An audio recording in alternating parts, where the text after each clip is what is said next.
Back at the workshop again and working on the MX5, Project Gaston, whatever you want us to call it. Now, obviously you saw straight away on the early video, we put the engine and gearbox in the engine bay and it fits remarkably well. Now we are, well, mostly Thomas, because I don't know what I'm doing, is trying to sort out how the engine and gearbox mounts are going in permanently. Ones we want to use are obviously a combination of the standard ones plus this, well, presumably this, I don't know how much use this is going to be anymore, but this is an uprated one for an M90 gearbox. Technically, looking at this, we could have used anything, but this is the one I bought. And for the engine mounts, using these things, which are pretty beefy to say the least, and these are actually intended for a Skyline, I think they're Nissan Skyline ones. Yeah, I think they're bigger than we need. Yeah? Yeah, I think it was kind of 33s. Yeah, R33 Skyline ones, RB ones I think. But yeah, to be honest, because we literally, you know, it's not a funny shaped mount as such, these are fine. So yeah, Skyline engine mounts on an MX5 on a Volvo engine. But yeah, this is rough. Yeah, this is roughly how it's gonna sit. The key is now the sort of minute measurements to get everything right. It's just the sump that needs, yeah, a tiny bit. Yeah, the sump needs a little bit of love down there. Look where the pen marks are. Yeah. Nothing much really. Just to get the gearbox aligned. Yeah. Engines at the back like that. And then I'm gonna measure everything up. I'm gonna make everything in line, nice and straight, square, good position right on the bulkhead, and then gonna leave, and I'm gonna leave the welder or on, plasma cutter on, or the angle grinders. I'm gonna come back tomorrow morning and see the engine mounts fitted. Or you might just find like the engine fell on the floor and but yeah, it looks, yeah, as you can see, the angle of the engine is pretty much like standard because they're always tilted a little bit. Yeah, it's about the same, I'd say, going by where the cap is. The cap's normally straight, I think. Well, as ever with everything we do, the words "that escalated quickly" is very appropriate again, because you know, like Volvo engines normally sit on the piss to one side, this one don't anymore. It's open now. Yeah, this is now straight up and down. It's no longer a Volvo Redblock. Well, it is really, but it's straight up and down, and it fits fucking way better. And it means the turbo, big GT35, fits actually on the standard manifold, no problem. So now, not even a link pipe would be needed, just a wastegate welded to the turbo housing. So yeah, good times. Look at that. And enough room for a very tight, albeit, but still, downpipe. Wastegate on the turbo housing or? Oh, no wastegate at all, yeah. yeah, yeah, we've been talking about all kinds of strange things at the moment. Don't say how I come up with that idea. Yeah. But yeah, things are fitting incredibly well. Like, really well. And to be honest, this tilted thing, on a left-hand drive car, yeah, that's great for weight distribution because, you know, the driver's there. On a right-hand drive car, as in us, it's worse to have it tilted because, you know, we're already on that side. So this is actually going to be better for handling than the standard tilted setup because, yeah, it's ever so slightly higher by fucking not even an inch. Yeah, it's like 10 mil or so by the looks of it. But the weight is now central rather than on the side where the driver's already adding weight. So if you corner weighted it, be much better. And also it means sump clearance is better, everything's better. And it's cool as fuck. And the inlet manifold will now clear the bonnet because before it might not have. I think the oil cap won't quite clear now, But again, no big deal at all. I mean, I've seen these fake superchargers that you stick on the top of the bonnet. yeah, I put a massive scoop on it, yeah. But yeah, again, it's nothing. I mean, in all honesty, it's gonna, I might just have to remove some of the webbing, which we would have had to for the inlet, or it might need some kind of very slight bulge, but it's very slight. We got space for the range downpipe. Yeah. No problems, even more room than before. Yeah. That's good. Everything's, yeah. Underneath on the gearbox, I mean, it is, the clearance is great. That's the sump clearance now. No modifications. You can change the starter motor. Yeah. No problems. Yeah, that's... You got access to the exhaust. Starter motor and, what do you call it? Slave cylinder. Yeah, clutch, slave, fine. Bolt the turbo in, fine. Everything, fine. So yeah, MX5 Redblock, basically, it's made for it. This is getting awesome. Well, awesomer. It was already awesome. For the fact we don't even need a link pipe anymore for the manifold. It means, this is a funny thing as well. I was worried before, not worried, but it was going to make changing the rear plug tight but possible.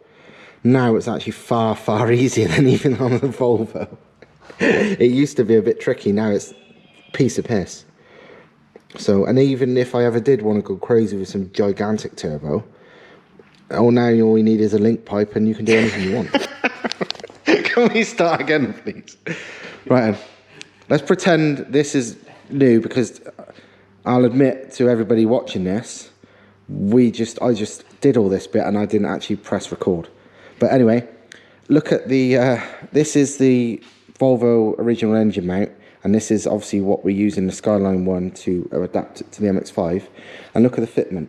The pin hole is in the correct place already, and the indent on the standard mount is actually in exactly the right place for this. It's literally like it was made to be together. So now this one we're going to discover together. Yeah. I have not fitted this on the engine, on the chassis. Yeah. Discover, this is live. How close is this going to be? No bullshitting you. Right. Let's have a look. Okay. Is it going to be miles These are out the bolts for the on the crank. Yeah. Which before was useless because the engine was on one side. Yeah. Now we put the engine straight. Yeah. Let's just have a look, just where this will sit.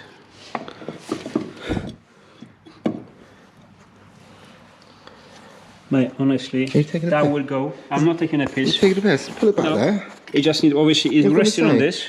It's about right in the right place, isn't it? What the fuck? It will be there. Just need the hole, and probably. Oh my god. We'll probably change the angle of this, so we just one plate hole. And that is insane. Look. It is literally. I have to make a slot there because obviously I have to, because to see if this obviously goes on the block completely, this we have to drop. Oh yeah, God. The surface, yeah, but that is incredible. I've done a few things in my life, like and swaps, but now I was trying.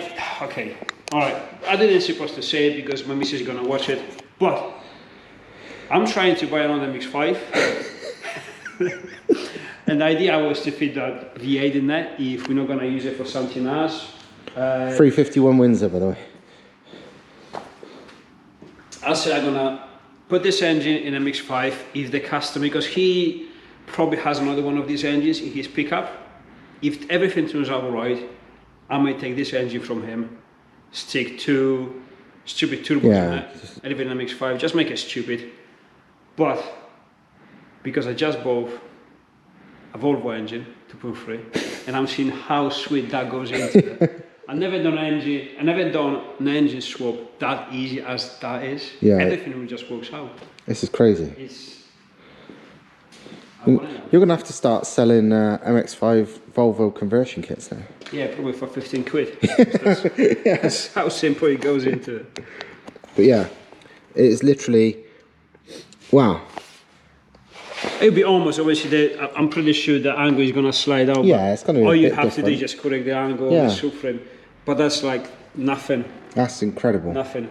I mean, yeah. I'm going to see the other side now because of this. Yeah, I mean, as you all know from watching these videos, my Volvo is cursed, whereas this car is exactly the opposite. It's like it's it's helping us in every step of the way. But as Thomas very, very cleverly just said, maybe the Volvo isn't cursed. Maybe rather than me thinking the Volvo is trying to make me set it on fire with frustration and anger, the Volvo is just telling us... Wants to live in this? Yeah, it wants to go in this. Because don't forget, the Volvo engine has been fucking brilliant and has took masses of abuse. So it wasn't like the engine was complaining. The rest of the car, the chassis, was like being a wanker. And maybe it was saying, do this. So it's like, what is it? That Redblock Jesus is, you know, coming down from fucking Redblock heaven and gifting us with all this shit, because this is insane. It is. I mean, genuinely, this mount we didn't choose because we knew it would be right. We chose it because it was around about roughly the right style. It's easy to modify. You know, we didn't even look if it would fit, you know, and any of that. This was pure luck. We just, you know, Thomas said, get this kind of mount because it's a good style mount that we can modify, you know, to suit. I like it because it's strong. Yeah, that's the only reason we bought it. It's strong and a good price. But it turns out it's fucking perfection. This is ridiculous. Absolutely ridiculous. In a really, really, really good way. I'm loving this. Let's just see what happens next, eh? Oh no, this one it could be completely off. Yeah, I was going to say, it don't matter anymore. Yeah. Half the job. It's about 13. 30, oh, 2 more degrees, yeah. Yeah, the engine is now sitting effectively vertically rather than tilted like they are from the factory. And already I've had people going, oh, what about, you know, won't the engine, because if you look on the internet about when people fit these vertically, they do shit like rotating the gearbox and changing the sump and the pickup and stuff to one to suit the new angle. But as this is, which is, as I've shown you earlier in the video, effectively vertical, it's very, very slightly tilted still, but to like pretty much no angle at all. The new angle of the gearbox is only 13 degrees different to how it is from the factory. And 13 degrees is nothing. You know, if your engine or gearbox has any kind of oil issues from your car being tilted 13 degrees, your car would blow up as soon as you went round any kind of fucking corner. Do you know what I mean? There's normal corners banked more than 13 degrees. Never mind, you know. I mean, look at the pickup. The pickup is going to be roughly underneath the sump plug, approximately. Look at the difference. Yeah, you tell me what the issue there, where the oil fill line is going to be somewhere near the top of the sump. We're not dealing with 50cc oil. Yeah, well, yeah. Like, lots. 4 litres, 5 litres. Yeah. I mean, we might have to slightly adjust the... Well, we'll have to check, I guess, the maybe the dipstick that reads slightly differently. But oil starvation from tilting it up vertically, 13 fucking degrees. It's, you know, we're not talking like, we're not getting one of those engines that are led down from the factory. It means you shouldn't corner, you shouldn't brake, you should accelerate. Yeah. If you think 13 degrees would cause an issue, your car would be broken the minute you've driven hard. It's not going to make any... Trust me, we used to upgrade the bloody sumps for the anti-sewage, for the anti-sewage on the Evos. Yeah. And we've had a data log, we checked obviously the pressures and all that stuff while doing the cornering. It's serious jizz. Yeah. To get that oil out there. Yeah. The place it should be. Exactly. So... Yeah. 13 degrees on... No, don't be silly. Don't be fucking silly. Don't believe the internet. And literally, I had a quick Google and seems fucking everybody who puts these vertically changes the sump, the pickup, the oil pump, all sorts. Uses a different bell housing and all sorts to keep the engine, the gearbox vertical. Well, did they put them flat? Huh? Like 180 degrees. Did they put them flat to change? That's what I mean. I don't understand what they're doing. It's crazy. It's like, why? It literally is 13 degrees. 13 fucking degrees. And on that note, engine mounts are near enough in. We've got to do some, well, Thomas, not me, because I would never have got this far. So I have to do some plating at the subframe end, but they are basically in their final place. You know, the mounts are bolted to the engine. And yeah, good times. Well, I'm very pleased to say the engine and box are in properly, like on actual mounts welded to the car. So we are using, we're not finished yet. This is not mocked up, but it's like there's going to be some finishing, but we need to take the engine out obviously to weld properly. But we're using standard Volvo Redblock engine mounts, the alloy bits, and these Skyline, well, uprated mounts intended for a Skyline as the actual flexible part, although they're not very flexible, they're very hard bushes. Sort of adapter mounting feet to go between the actual Skyline mount and the original subframe, because the standard they sit on these lumps. So instead we had to build other lumps, but very small ones in comparison. And yeah, it goes in. I'm gonna have to massage with a hammer that ever so slightly, because at the moment there's like a sort of a paper thin gap, so not enough, so I need to dent that in a little bit, but that's fuck all. Apart from that, plenty of clearance for everything, as you can well see. Sump clearance is fine. Well, I kind of went through this already on the earlier bit. The engine's tilted, it's practically vertical now. That's only like 11 degrees, 13 degrees, whatever it is from the standard position, so it's fine. But it means the inlet manifold that I'm going to use, which is this K-Jet one, which I'll be modified, well, Thomas will modify for me for injectors, will fit under the bonnet.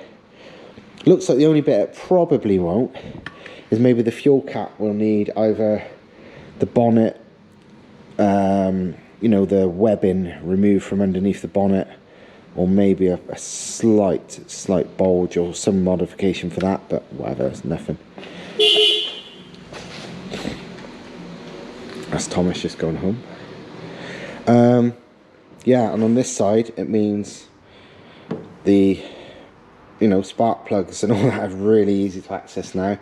Plenty of room for the turbo. You know, on a standard manifold, I'll show you what I'm going to do wastegate wise. We'll use one of these as an example.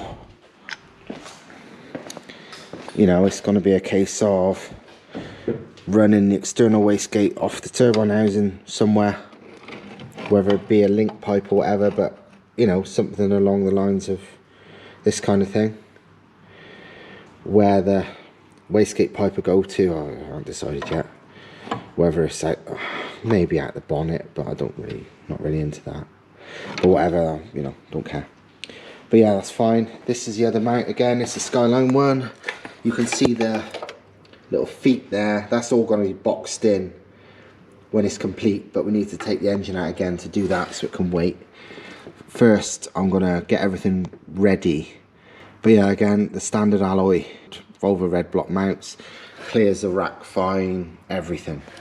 You know, no modifications anywhere. Underneath, it's much the same. Let me put the car in the air and I will show you.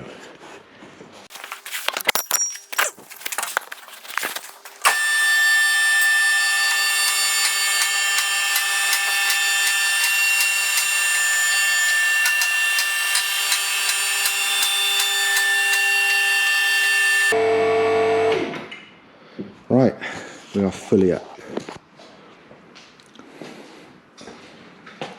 Obviously, like we said before, all clears.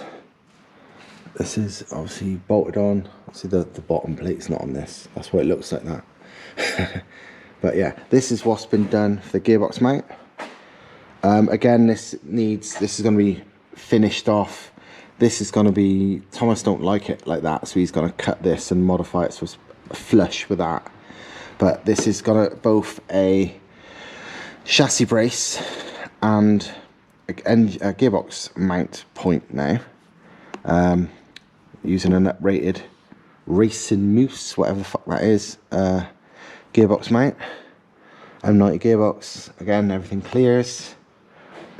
And usually for an engine swap, we're able to use the power plant frame.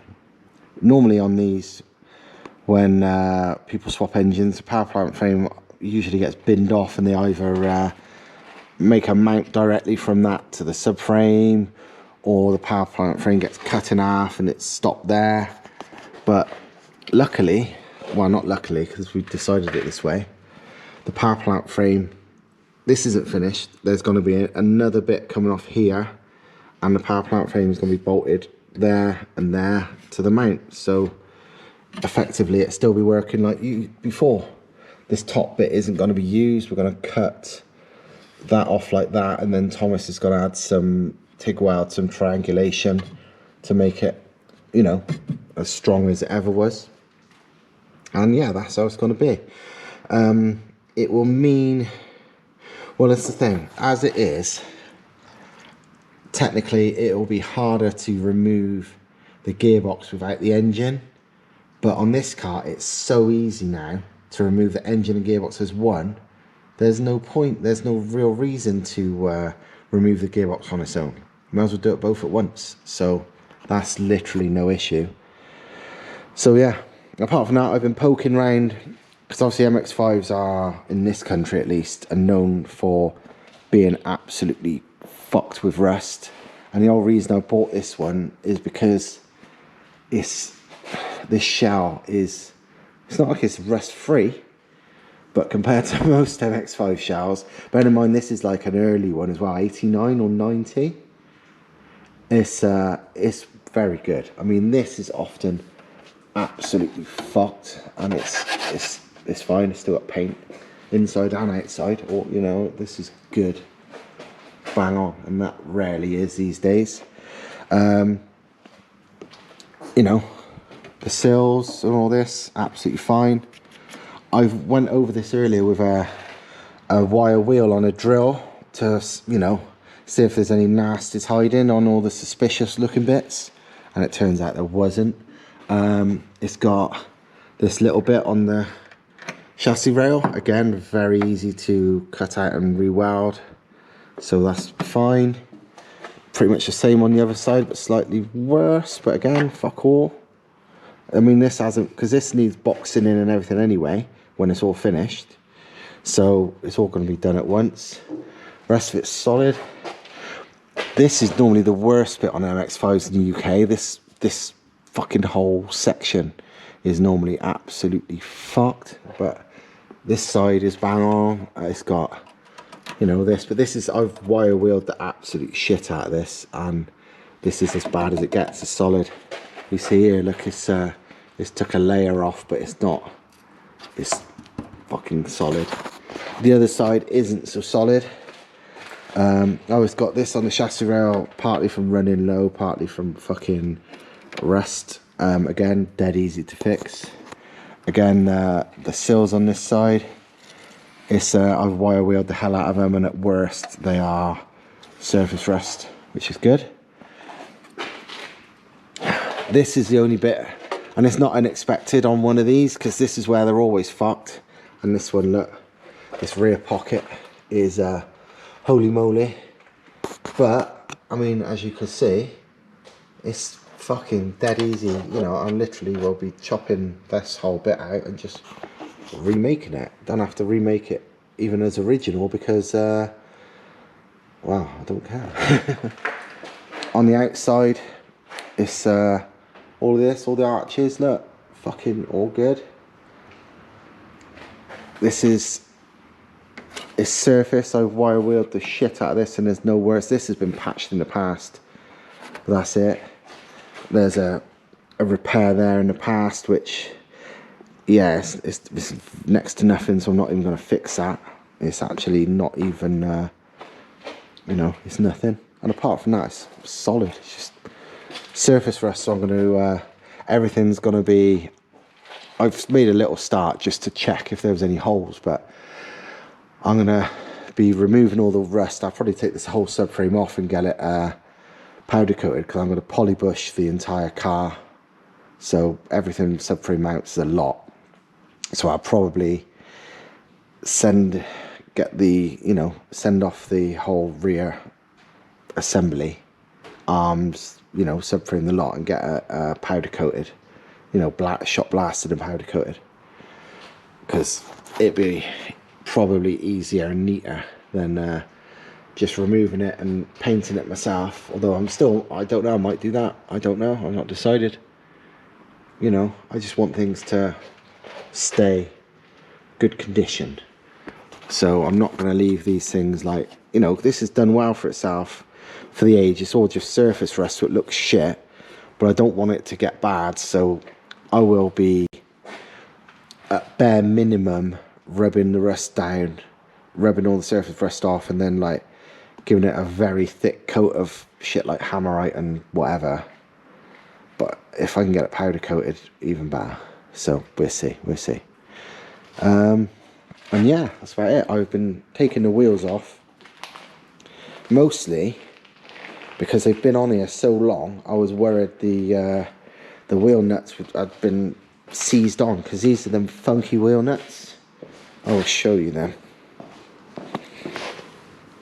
It's these fuckers. They're internal drive with like a 12mm hex, I think it is, but they're not like a typical internal drive nut. Look, they're special just for this kind of wheel, not like things you can just normally buy.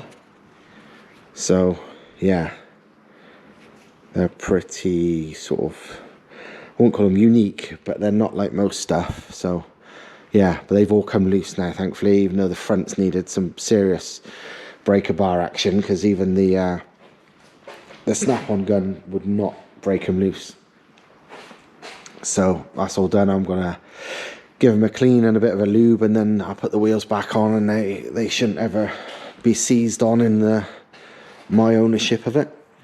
But yeah, now the engine and box and everything's all in place, it allows me to get on with all the millions of little jobs that's going to make this into a complete car.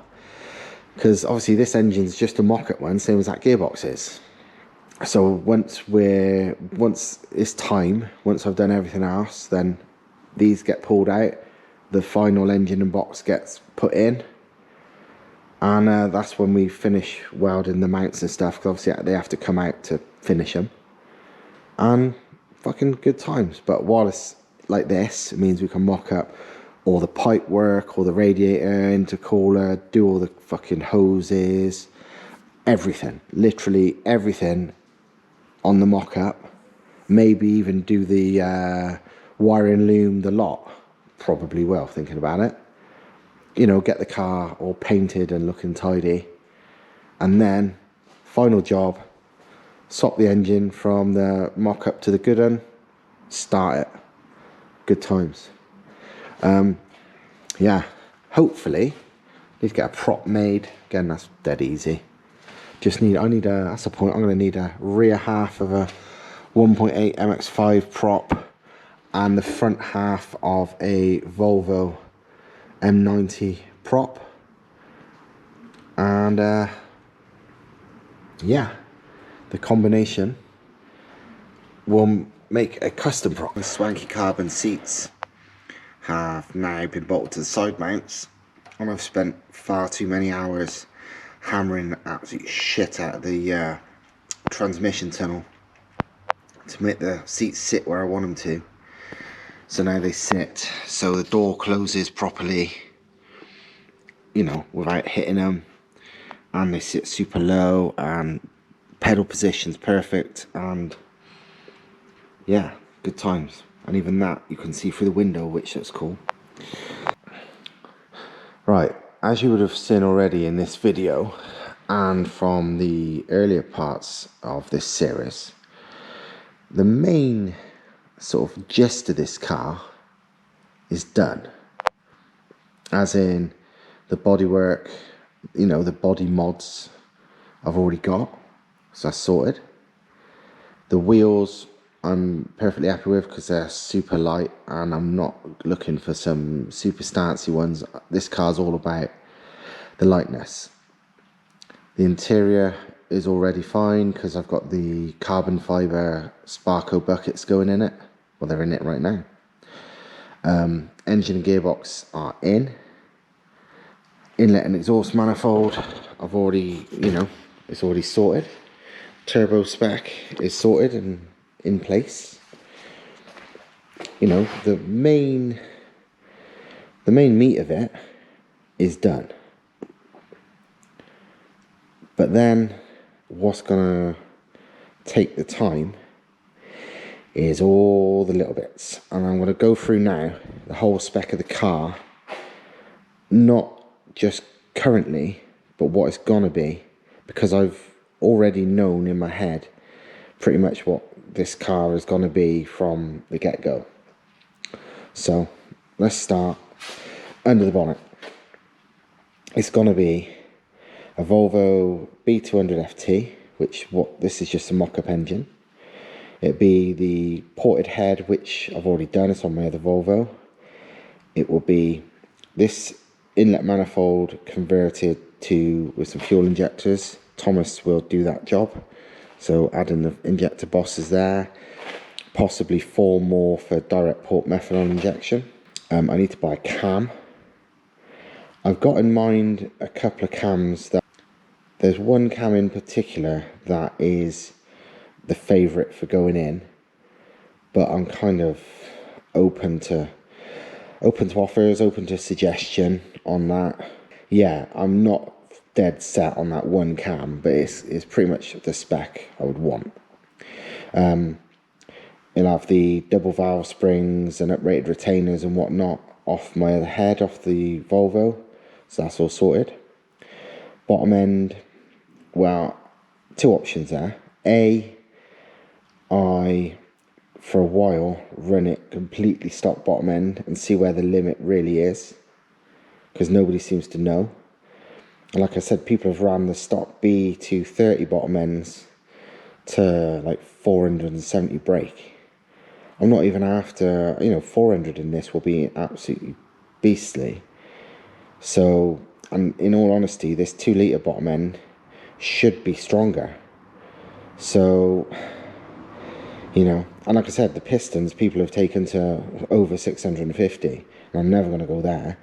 But I have got a set of H section rods to chuck in it. But I've got like 5 engines, so I could run one to destruction or, attempted destruction. And whenever that dies, I put the rods in a fresh one. I don't know. But that's much of a muchness, it don't matter. The main stuff is the top end, which is double valve springs, which I've got, ported head, which I've got, inlet exhaust manifolds, which are already on the car, valve springs, cam. I've got ARP head studs, which again are already in that other engine. Done, the engine is pretty fucking bulletproof. It's going on Motec M4 engine management because I've already got it. M4 Pro with all the anti-lag and all that stuff. I've already got that ECU, so it's going to go on this with a custom loom, which I haven't asked him yet, but I'll get my friend to make for me, pay my friend to make for me. It's using that turbo, which is a very late spec GT35 with a 63 exhaust housing. I honestly don't think it'll spool any worse than the turbo currently on the Volvo, which is fine, but it will perform a whole shitload better. I'm going to need an external wastegate, which will get probably welded to the actual turbine housing. Again, I've not got a wastegate yet, so I'm open to suggestion, offers, whatever. I need a wastegate, a good wastegate. There's a lot of good wastegates out there, so I just, undecided, but needs an external wastegate. 3-inch exhaust, we will make that, so no worries there. I'll probably make it myself, to be honest. I'm quite good at making exhausts. One thing I've settled on is, one thing I love about my Volvo is the side exit. It's just badass.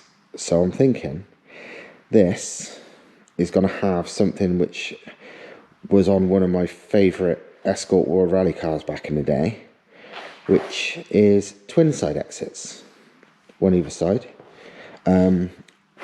Will notch the sill, so the exhausts are right up in there. I don't want them sitting underneath. And for tailpipe wise, there's the tailpipes. These are titanium, and they're from a Panavia Tornado F3 fighter bomber. They're the exhaust outlets for, well, should we read the words? I don't know if you can even read that. That says, so Tornado F3, I think it says 2G889, right hand air conditioning pipe heating composite insulators. But whatever, they are, you're going to use them as my tailpipes, and they're going to look badass, because that is exactly the style I want, and the fact it's off Tornado makes it extra cool. So yeah, sorted. As I've said, interior done, carbon fibre Sparko seats, there's no touching that. I wanted a 330mm steering wheel. It's actually, no, 350 really. 330 is probably a bit small, but it's already in there, it's fine. I'm probably going to fit a snap-off Boss, which I've already got, so no worries there. I think it'll stay completely carpeted, because this is a road car and I want it to be relatively quiet and comfy, because I want to use it as a daily if I feel like it. Not all the time, obviously, but Brakes, I don't know. Again, open to suggestions, stroke offers. It would have to be something that fits under 15s. Currently, it's the stock stuff with the calipers removed there behind me, because I'm going to need them at least refurbish them. I mean, to be honest, refurbished ones with decent pads and decent discs would probably suffice, but again, open to suggestion offers, whatever. I'm not sure. I ran, I think it was stock 1.8 stuff on the Cosy powered one I did have, and that was good. The brakes were fine.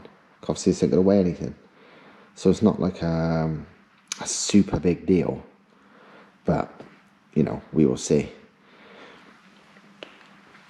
Back to the engine. I need some big injectors, bigger than, I've got 630s in the Volvo, but it need more than that for like a legit 400 odd, I think. So some more bigger ones, but again, that's not big money, no big deal. I need a big fuel pump. In fact, I think over there somewhere I've got a Warbro 450, and that's probably enough.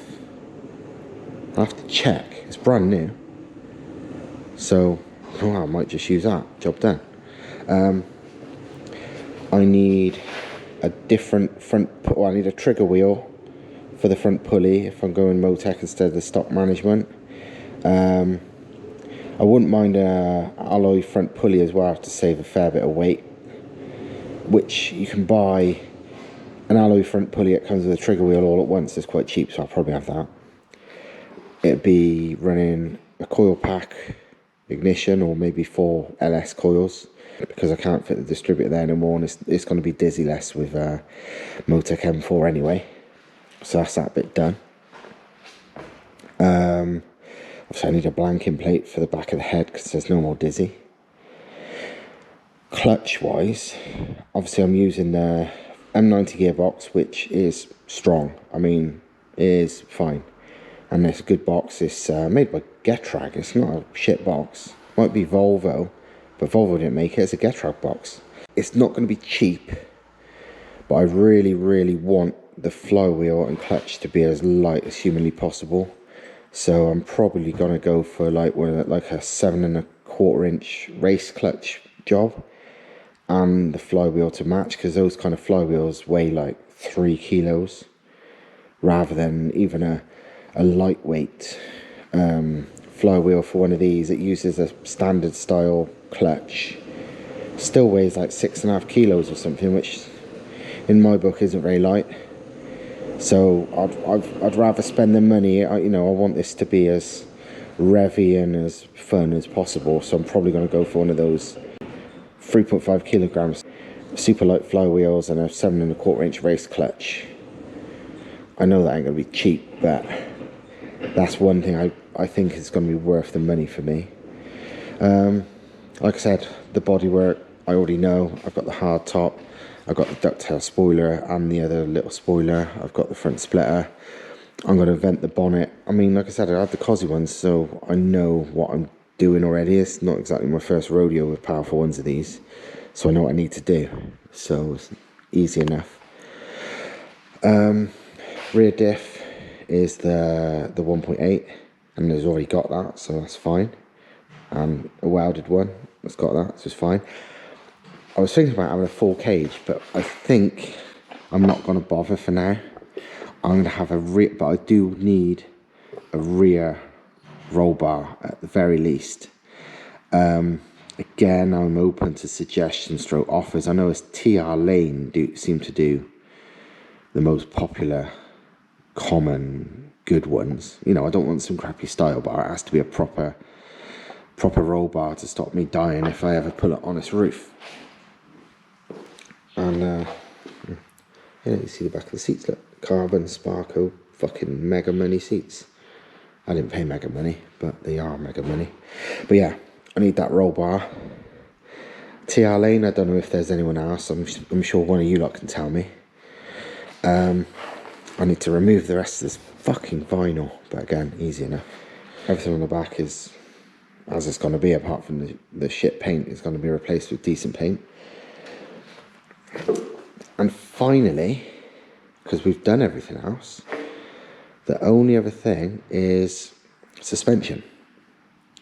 But again, I've had what, 6 or 7 MX5s, and I've used them all on track, and I know what I like, I know what I want from them, and I know I don't need a lot of things people do. People just, blame the car when it's there driving and go overkill on modifications. For this, all I want to do, I want to polybush the entire car from subframe mounts to every suspension arm. So I need a full polybush kit. Again, I'm sure various companies do them. I've not looked yet, but I'm sure some of you lot know better than me. So again, open to suggestion offers, what is out there. And I want some coilovers. In all honesty, on most of my previous ones, although people always slag them off, I've used fucking eBay ones. The Cosy engine one actually had Bilstein, proper nice Bilstein adjustable shocks and springs, not coilovers, and that was great. But in all honesty, I wouldn't say it was fantastically better than the cars on cheaper coilovers. Yeah, they rode hard on the road, they're bumpy, but they handled good on track. So I think that's going to boil down to budget, because obviously there's countless coilovers for these, but it depends, am I going to get a 200 quid eBay Chinese set, which I've ran before and I've got on with, or do I get some decent proper ones? I mean, you got KW, you've got HSD, BC, Meister R, there's millions. But again, open to suggestion on that, because like I said, I've not minded the eBay ones, but I'm sure I'm happy to be proved wrong, and turns out some other ones are worlds apart. But suspension arms, they're staying standard. This thing's double wishbone front and rear, and I've never ever had a problem with the suspension arms. I wanted it differently.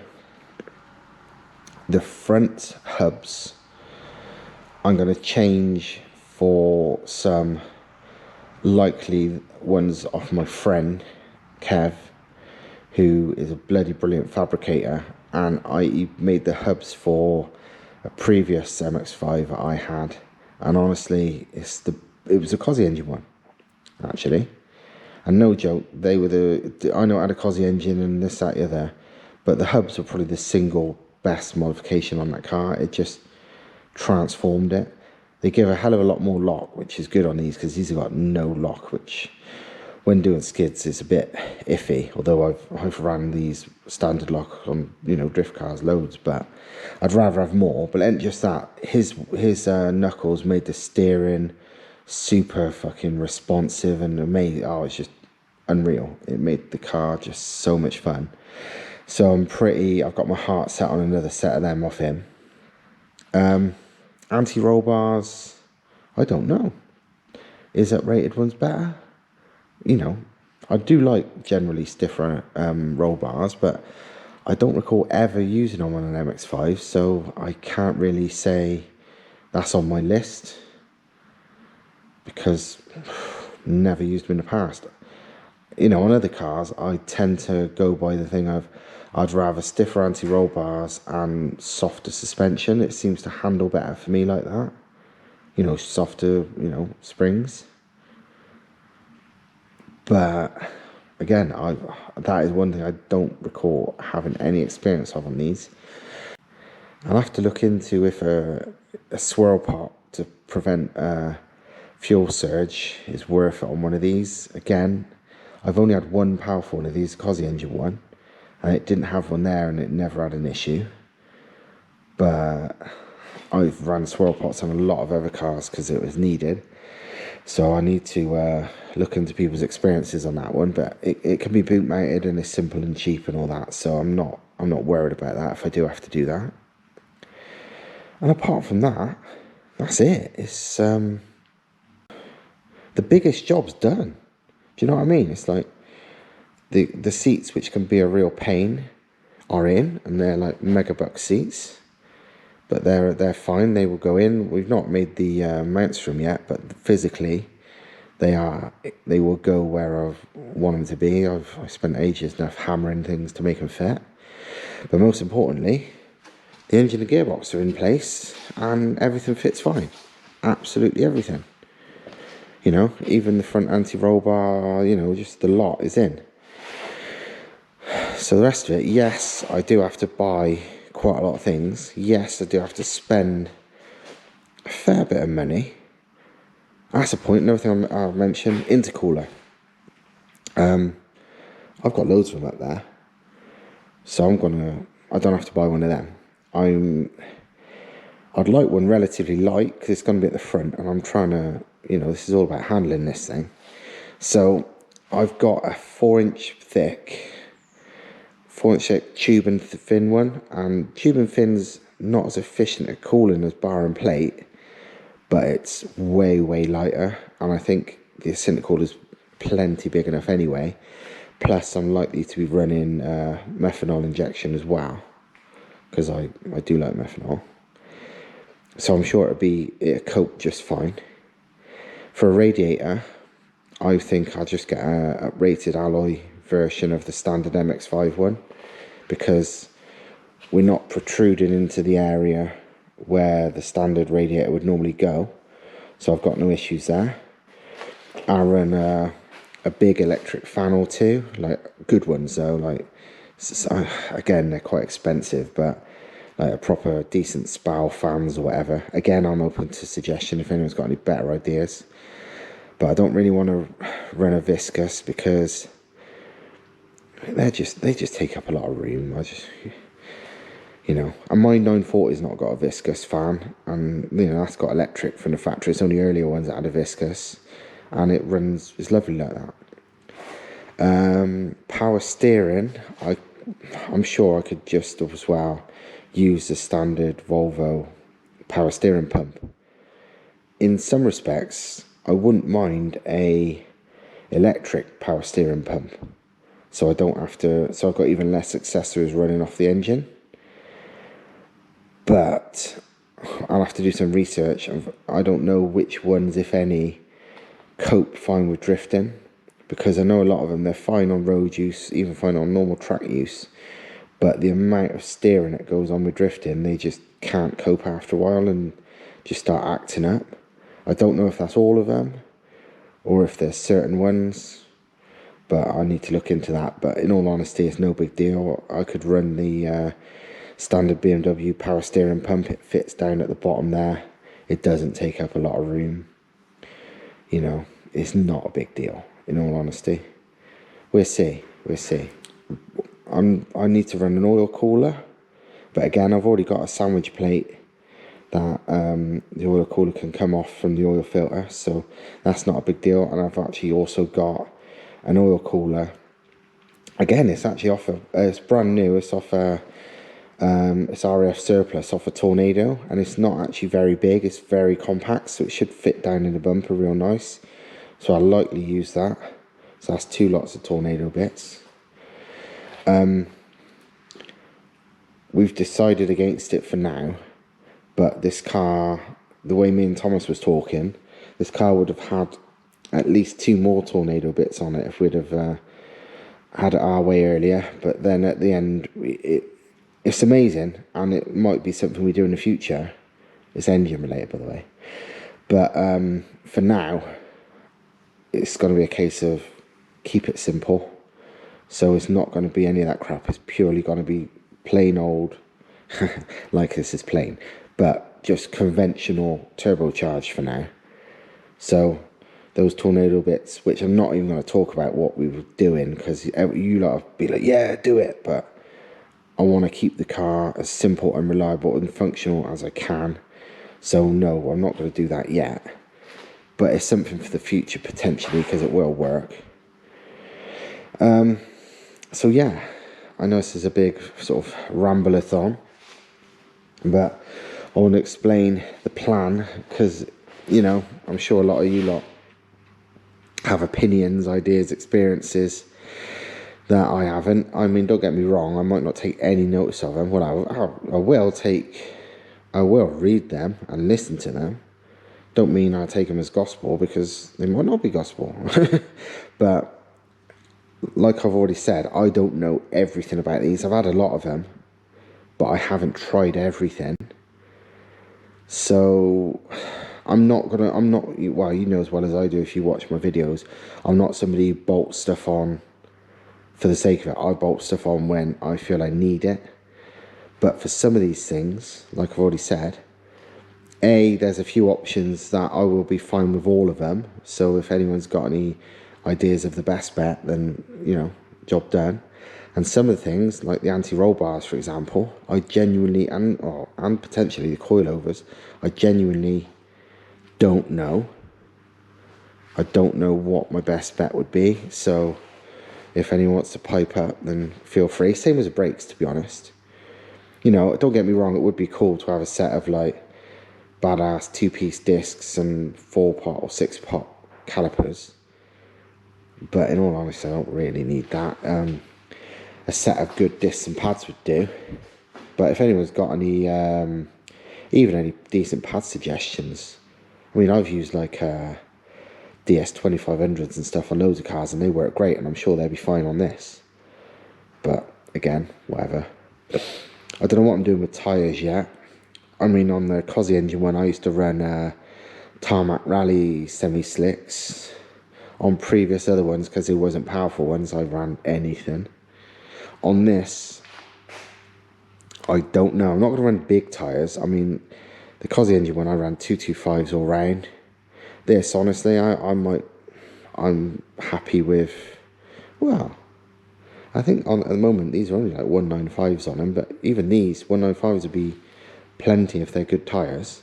I'm not doing time attack in this. This thing's just going to be an animal, a fun animal, like I don't know how to explain it. You know, like they built Lotus Elises to be just an enjoyable drive. You know what I'm saying? This, similar, but more enjoyable for me. So it'd be a tyre smoking, flame throwing weapon, but in the Elise lightweight, chuckable, go-karty way as well. I know it's kind of like you can't have your cake and eat it, but I can with what I want, because this I'm building from experience, and I'm building what the Cosy engine one was, which was one of my favourite cars I've ever had or ever even driven, even though it's relatively basic, and improving on that. You know, this will be better. So yeah, I think that's about it.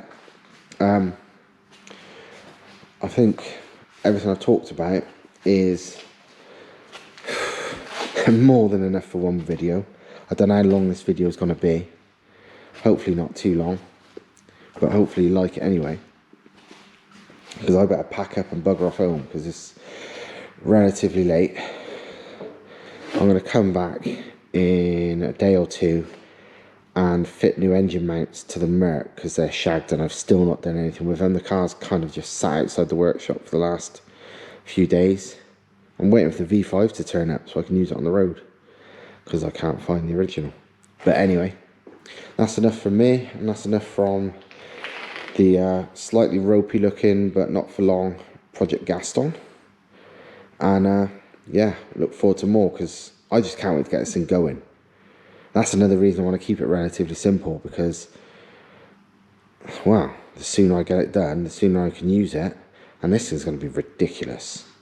I mean, it's, you know what the current Volvo's like, because you've seen the videos. It's as much as it's a nightmare, it's mega fun and mega just leery.